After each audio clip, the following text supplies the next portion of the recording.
नमस्कार.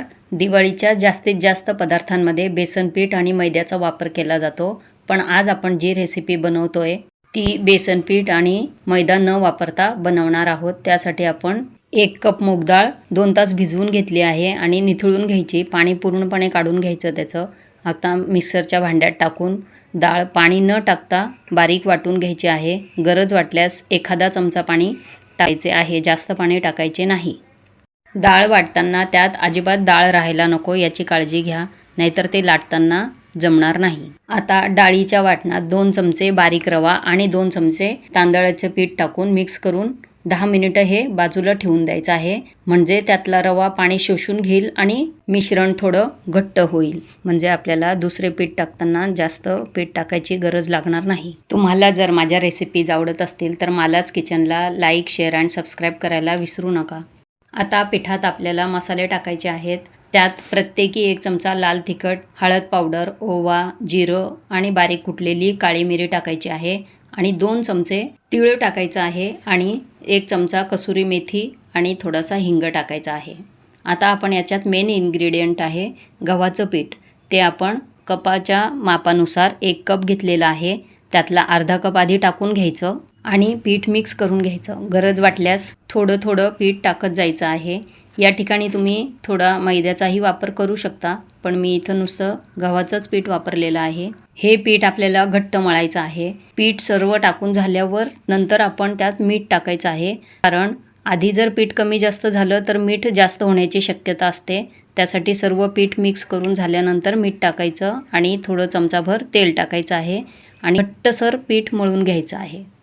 यात तुम्ही आवडत असल्यास आमचूर पावडरही टाकू शकता. आता इथे मला आणखीन थोडंसं पीठ लागलं आहे. बघू शकता तुम्ही कपात मी अगदी थोडंसंच पीठ घेतलं आहे, त्यातून पण थोडंच पीठ टाकलं आहे. आता किती पीठ टाकायचं हे तुमच्या डाळीच्या पिठावर अवलंबून असेल, कारण डाळीचं पीठ जेवढं पातळ असेल किंवा जास्त डाळ घेतली असेल तुम्ही तर पीठ तुम्हाला जास्त लागू शकतं.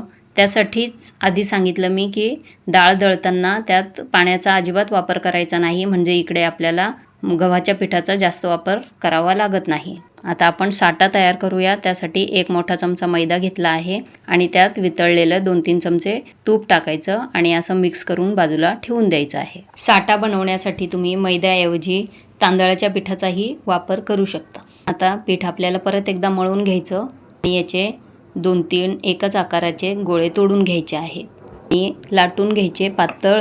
ही आपली चपाती लाटतो आपण तशी पातळ चपाती लाटून घ्यायची. इथे चपाती लाटताना थोडा कोरड्या पिठाचा वापर करावा लागेल, कारण हे पोळपाटाला चिकटायला लागतं, म्हणून थोडं थोडं पीठ लावून पातळ चपाती लाटायची. हे शंकरपाळे अगदी मैद्याच्या शंकरपाळ्याप्रमाणेच खमंग आणि खुसखुशीत होतात आणि महिनाभर छान टिकतातही. आता हे लाटून झालं आहे. 2-3 चपात्या लाटून झाल्या की आपण पहिल्या चपातीला असा साठा सर्व बाजूंनी व्यवस्थित लावून घ्यायचा आहे. याआधी मी जिरा मठरीची ही रेसिपी माझ्या चॅनलवर अपलोड केली आहे. तीही तुम्ही ह्या दिवाळीला बनवू शकता. खूप छान खमंग आणि खुसखुशीत होते. आता आपण साठा लावून घेतलेल्या चपातीवर दुसरी चपाती ठेवायची आहे आणि तिलाही व्यवस्थित सर्व बाजूंनी साठा लावून घ्यायचा आहे. हीच प्रोसेस आपण तिन्ही चपातीच्या बाबतीत करायची आहे. आता त्याला दुसरीलाही लावून घेतलं आहे, तिसरी ठेवायची आणि त्यालाही साठा लावून घ्यायचा. दिवाळीच्या सुट्टीत जर तुम्ही कुठे फिरायला जात असाल किंवा गावी जात असाल तर सोबत हे असे पदार्थ घेऊन जा, म्हणजे अजिबात ते खराबही होत नाही आणि प्रवासात आपल्याला बाहेरचंही खावं लागत नाही. आता याचा असा आपण घट्ट रोल बांधून घ्यायचा आहे. पदार्थ बनवताना तो तुम्हाला जमला की नाही, तुमच्या घरच्यांना तो आवडला की नाही, यासाठी तुम्ही कॉमेंट बॉक्समध्ये प्रतिक्रिया देत जा, म्हणजे आम्हालाही त्याच्यासाठी नवनवीन रेसिपी बनवण्याचं एक मोटिवेशन मिळतं आणि आनंदही मिळतो. हे बघा, हे असे छोटे छोटे काप करून घ्यायचे आता आपण, किंवा तुम्हाला आवडत असल्यास जरा थोडे मोठे काप करूनही तुम्ही पुरीसारखं त्याला लाटून घेऊ शकता.